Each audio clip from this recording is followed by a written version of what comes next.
ಬರಲೇಬೇಕು ಅನ್ನೋ ಒಂದು ಕಾರ್ಯಕ್ರಮಕ್ಕೆ ಹಲವಾರು ಡೇಟ್ಗಳು ಸಹ ಚೇಂಜ್ ಮಾಡಿದ್ರು. ಆದರೂ ಇವತ್ತು ಯಾವುದೋ ಒಂದು ಎಮರ್ಜೆನ್ಸಿ ಇದರಲ್ಲಿ ಬರೋಕ್ಕೆ ಸ್ವಲ್ಪ ಲೇಟ್ ಆಯಿತು, ಕ್ಷಮೆ ಇರಲಿ. ಸೊ ಎಲ್ರಿಗೂ ರಾಷ್ಟ್ರೀಯ ವೈದ್ಯ ದಿನಾಚರಣೆಯ ಶುಭಾಶಯಗಳು. ಈ ಒಂದು ವೈದ್ಯ ದಿನಾಚರಣೆ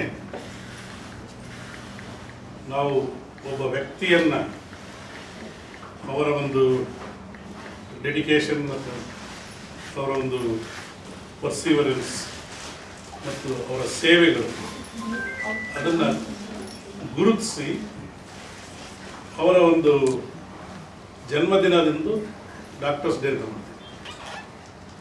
like children's day, Jawaharlal Nehru birthday ಇದ್ರು ಸಹ children's day, teachers day, Radhakrishnan. So ಆ ಥರ ಬಿ ಸಿ ರಾಯ್ ಇವ್ರದ್ದೊಂದು ವಿಶೇಷ ಅಂದರೆ ಹುಟ್ಟಿದ್ದು ಅದೇ ತಾರೀಕು, ಅವರು ಮರಣ ಹೊಂದಿದ್ದು ಸಹ ಅದೇ ತಾರೀಕು. ಇವರು ಆ್ಯಕ್ಚುಲಿ ಬಿಹಾರಲ್ಲಿ ಹುಟ್ಟುತ್ತಾರೆ, ಪಶ್ಚಿಮ ಬಂಗಾಳದಲ್ಲಿ ಅವರು ಓದನ್ನೆಲ್ಲ ಮಾಡಿಕೊಂಡು FRCS ಮಾಡಬೇಕು ಅಂತಂದ್ಬಿಟ್ಟು ಇಂಗ್ಲೆಂಡ್ಗೆ ತೆರಳಬೇಕಾದ್ರೆ ಅವರು ವೀಸಾ ಕೊಡೋದೇ ಎಷ್ಟು ಸಲ ಕೊಡದೇ ಇರ್ಬೋದು? ಗೆಸ್ 5, 6,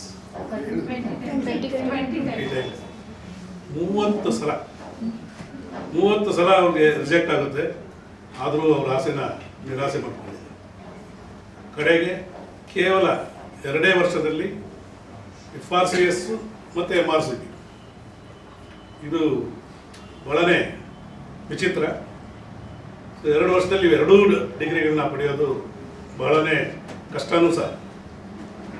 ಅದನ್ನು ಪಡೆದು ವಾಪಸ್ ಬಂದು ಎಲ್ಲ ರೋಗಿಗಳಿಗೆ ಟ್ರೀಟ್ಮೆಂಟ್ ಕೊಡಬೇಕಾದ್ರೆ ಅವ್ರಿಗೆ ಜನರು ಇದ್ರ ಬಗ್ಗೆ ಹಾಗೆ ಅಂದರೆ ಗೊತ್ತಿರೋಕ್ಕೆ ಬಿಧನ್ಚಂದ್ ರಾಯ್, BC ರಾಯ್ ಅಂತಲೇ ನಾವು ಹೇಳೋದು, ಇಲ್ಲಿ ಹೆಸರು ಹೇಳೋದಿಲ್ಲ. ಅವರ ಒಂದು ಬರ್ತ್ ಮತ್ತು ಡೆತ್ ಆ್ಯನಿವರ್ಸರಿ ಎರಡೂ ಒಂದೇ ದಿನ. ಸೊ ಆ ಒಂದನ್ನು ಇಟ್ಕೊಂಡು ನಾವು ಆಚರಿಸ್ತಾ ಇದ್ದೀವಿ. ಆ ಒಂದು ದಿನ ಯಾವ್ದಾದ್ರು ಒಂದು ದಿನ ಮಾಡಬೇಕು ಅಂತಿದ್ದೀವಿ. ಅವರು ವೆಸ್ಟ್ ಬೆಂಗಾಲ್ ಚೀಫ್ ಮಿನಿಸ್ಟರ್ ಆಗಿದ್ದರು. ಅವರು ಯಾವಾಗಲೂ ಹೇಳೋದು, ನಾನು chief minister next first doctor, ಯಾರೋ ಡಾಕ್ಟರ್ ಆಗಿದ್ದರು. ಸೊ ಪ್ರತಿದಿನ ಚೀಫ್ ಮಿನಿಸ್ಟರ್ ಆಗಿದ್ರೂ ಪ್ರತಿದಿನ ಪೇಷಂಟ್ಸ್ನ ನೋಡೋದು ಫ್ರೀಯಾಗಿ. ಇನ್ನೊಂದು ಇಂಪಾರ್ಟೆಂಟ್ ಥಿಂಗ್ ಅವ್ರ ಬಗ್ಗೆ ಹೇಳಬೇಕು ಅಂತಂದರೆ, ಅವರು ಲಂಡನ್ನಲ್ಲಿ ವ್ಯಾಸಂಗ ಮಾಡಿದ್ರು. ಲಂಡನ್ ಉನ್ನತ ಶಿಕ್ಷಣಕ್ಕೆ ಹೋಗಬೇಕು ಅಂತೇಳಿ ಅವರು ಒಂದು 25 ಸರಿ ಎಕ್ಸಾಮ್ ಬರೆದ್ರು. ಅಂದರೆ ಎಕ್ಸಾಮ್ ಬರೆದ್ರೂ ಅವ್ರನ್ನ ಒಳಗೆ ಸೇರಿಸ್ಕೊಡ್ಲಿಲ್ಲ. ಆಮೇಲೆ ಅವರು ಒಳಗೆ ಹೋದ್ಮೇಲೆ ಅಲ್ಲಿ ಇದ್ದ ಡಾಕ್ಟರ್ಸ್ ಎಲ್ಲ ಹೇಳ್ದಂತೆ, ನಾವು ನಿಮ್ಮನ್ನು ಯಾಕೆ ಮೊದಲೇ ತೊಗೊಳ್ಲಿಲ್ಲ, ಇಷ್ಟು ವರ್ಷ ನಾವು ಕಾಯಿಸ್ಬಿಟ್ವಿ ಅಂತ ಅವ್ರಿಗೆ ಬೇಜಾರಾಯಿತು. ಅಂದರೆ ಒಂಥರ ಅಸಡ್ಡೆ ಇತ್ತು, ಇಂಡಿಯನ್ಸ್ ಅಂದರೆ ಅವ್ರನ್ನೇನು ನಾವು ಎನ್ಕರೇಜ್ ಮಾಡೋದು ಬರೋದು ಅಂತೇಳಿ. ಬಟ್ ಇವರು ಒಳಗೆ ಹೋಗಿ ಅಲ್ಲಿ ಇವ್ರದ್ದು ಪಾಂಡಿತ್ಯ ಎಲ್ಲ ನೋಡಿದ್ಮೇಲೆ ಇಂಗ್ಲೆಂಡ್ ಅವ್ರಿಗೇ ಆಶ್ಚರ್ಯ ಆಗ್ಬಿಡ್ತು, ನಾವು ಇಷ್ಟು ದಿನ ಯಾಕೆ ನಿಮ್ಮನ್ನು ಬಿಟ್ಕೊಳ್ಳಲಿಲ್ಲ ಒಳಗಡೆ ನಮ್ಮ ದೇಶದೊಳಗೆ ಅಂತೇಳಿ.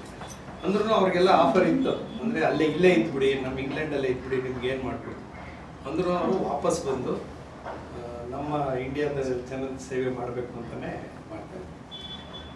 ಅವರ ಒಂದು ಬಯೋಗ್ರಫಿನಲ್ಲಿ ಒಂದು ಏನಂದರೆ ತುಂಬ ಶ್ರದ್ಧೆ, ಎಲ್ಲದಕ್ಕೂ ಶ್ರದ್ಧೆ. ಚೀಫ್ ಮಿನಿಸ್ಟರ್ ಆಗಿದ್ರೂ ಶ್ರದ್ಧೆ, ಡಾಕ್ಟರ್ ಆಗಿದ್ರೂ ಶ್ರದ್ಧೆ.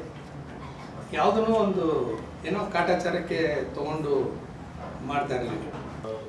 ಬಸವಣ್ಣವ್ರು ಏನು ಹೇಳೋದು, ವರ್ಕ್ ಇಸ್ ವರ್ಷ. ನಾವು ಮಾಡೋ ಕೆಲಸ ಯಾವುದೇ ಕೆಲಸ ಆಗ್ಬೋದು, ಯಾವುದೇ ಕೆಲಸ ಅಂದರೆ ನನಗೆ ಚಿಕ್ಕ ಹುಡುಗ ಇದ್ದಾಗ ನನಗೆ ಯಾರು ಯೋಗ ಕ್ಲಾಸ್ ಹೋಗ್ತಿದ್ದಾಗ ಒಬ್ಬರು ಹೇಳ್ತಾರೆ, meditation is not only that ನೀವು ಅಲ್ಲಿ ಕೂತ್ಕೊಂಡು ಮೆಡಿಟೇಟ್ ಮಾಡ್ತಿದ್ದೀರಿ, ಪ್ರಾಣಾಯಾಮ ಮಾಡ್ತಿದ್ದೀರಿ, ಅದಷ್ಟೇ ಅಲ್ಲ.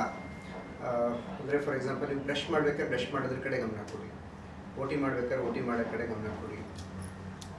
ಆ ಇಮಿಡಿಯೇಟ್ ಟ್ರಾನ್ಸಿಷನ್ ಆದರೂ ಟ್ರಾನ್ಸಿಷನ್ ಆಗ್ಬೋದು, but whatever work you are doing ಅದ್ರ ಕಡೆ ಗಮನ ಕೊಟ್ಟು ಮಾಡಿದಾಗ you can always succeed. Whatever work you do ನೀವು ಅದನ್ನು ಸಕ್ಸೀಡ್ ಮಾಡ್ಕೋಬೋದು. ಒಂದು ಕಾಯಕ ಬೇಕಾಯ್ತು, ಶ್ರದ್ಧೆ, ಎರಡಿದ್ದರೆ ನಿಮ್ಮ ಜೀವನದಲ್ಲಿ ಏನು ಬೇಕಾದ್ರೂ ಸಾಧನೆ ಮಾಡ್ಬೋದು. ಪಾಸಿಟಿವ್ ಆ್ಯಟಿಟ್ಯೂಡ್ ಇಟ್ಕೊಳ್ಳೋಣ, ನೆಗೆಟಿವ್ಸ್ನ ಬಿಟ್ಬಿಡೋಣ, ಪಾಸಿಟಿವ್ಸ್ನ ಇಟ್ಕೊಂಡು ಮುಂದುವರಿಯೋಣ. ಪ್ರತಿಯೊಂದು ಕೆಲಸದಲ್ಲೂ ಅಡೆತಡೆಗಳಿರ್ತವೆ, ನೆಗೆಟಿವ್ಸ್ ಇರ್ತದೆ. ಯಾವಾಗಲೂ ನೆಗೆಟಿವ್ಸ್ ಬರ್ಬೋದು, ಅದನ್ನು ದೂರಕ್ಕೆ ಇಟ್ಕೊಳ್ಳೋಣ, ಪಾಸಿಟಿವ್ಸೇ ಯೋಚನೆ ಮಾಡಿಕೊಂಡು ಕಷ್ಟಪಡೋಣ. ಕಷ್ಟ ಇಲ್ಲದೆ ಬರೋದು ಖುಷಿ ಕೊಡಲ್ಲ, ಕಷ್ಟಪಟ್ಟು ನಾವೇನಾದರೂ ಸಾಧನೆ ಮಾಡಿದಾಗಲೇ ಅದು ಖುಷಿ ಕೊಡೋದು. ಸುಲಭವಾಗಿ ಬಂದಿದ್ದು ಯಾವತ್ತೂ ಹಿಂಗೆ ಬರ್ತದೆ, ಹಿಂಗೆ ಹೊರಟೋಗ್ಬಿಡ್ತದೆ. ಕಷ್ಟಪಟ್ಟು ಮುಂದೆ ಬರೋಣ. Will all succeed. ವಿಲ್